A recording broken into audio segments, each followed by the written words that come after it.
2025 Chevrolet Cobalt O'zbekiston bozorida hamon eng talabgir sedanlardan biri bo'lib qolmoqda va yangi model avvalgi avlodning muvaffaqiyatini davom ettiradi. Ushbu avtomobil kundalik foydalanish uchun qulay, tejamkor va ishonchli bo'lishi bilan mashhur. 2025 yilgi Cobalt tashqi ko'rinishda uncha katta o'zgarishlarga ega bo'lmasa ham, u zamonaviy detallar bilan boyitilgan. Old panjaraning dizayni yangilangan, faralar yanada tiniq va jozibali ko'rinadi. Kuzov chiziqlari esa soddalik va amaliylikni saqlab qolgan. Salon ichki qismi ham foydalanuvchi ehtiyojlariga mos tarzda ishlab chiqilgan. Materiallar sifati o'z sinfi uchun yetarli darajada yaxshi, o'rindiqlar qulay va uzoq masofali safarlarda charchatmaydi.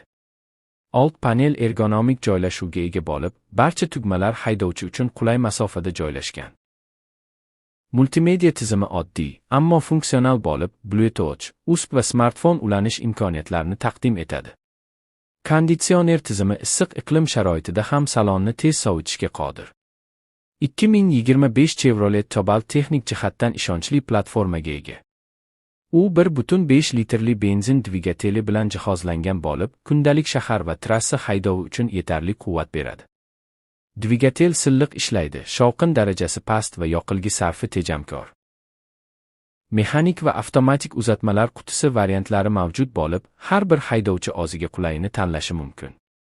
Osma tizimi O'zbekiston yo'llariga moslashtirilgan, notekis yo'llarda ham avtomobil barqarorligini saqlab qoladi. Xavfsizlik masalasida ham Cobalt o'z segmentida munosib darajada jihozlangan.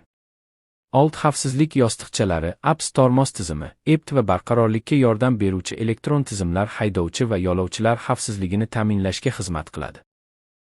Kuchli tormozlar favqulodda holatlarda tez va ishonchli to'xtash imkonini beradi. Orqa kamera va park datchiklari esa tor joylarda mashinani oson boshqarishga yordam beradi. Yoqilg'i tejamkorligi 2025 Chevrolet Cobalt'ning eng katta afzalliklaridan.